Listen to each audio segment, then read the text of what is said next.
السلام علیکم مرګرو. په تیر کلاس کې موږ د پولی لاین خبره کړې چې پولی لاین به موږ څنګه ډرا کوو او څنګه به موږ یوز کوو او هغې کې څه نور ډیټیل هم موږ تاسو ته ښودلی وو.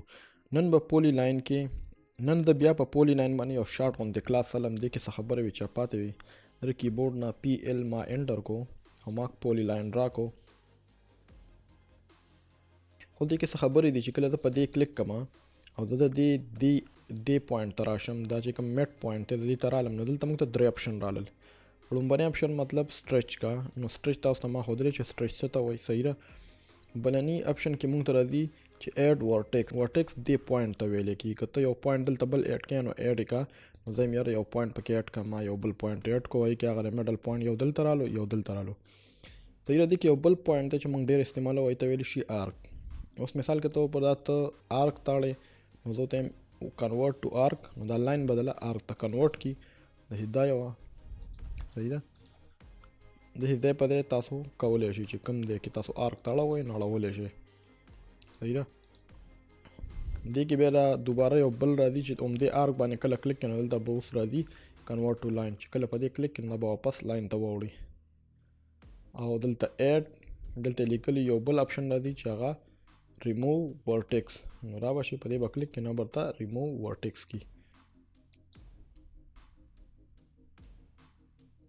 بل که چېرې تاسو په پولی لاین باندې رایټ کلیک وکړو دلته او پراپرټي ته رالی، د دې پراپرټي ته ځم. صحیح ده. ما دا سلیکټ کړی دی پراپرټي. دې کې تاسو سره څه اپشن دي، لکه دلته لینت تا ته ښایي چې د دې لینت څومره دی، 32 د دې لینت دی.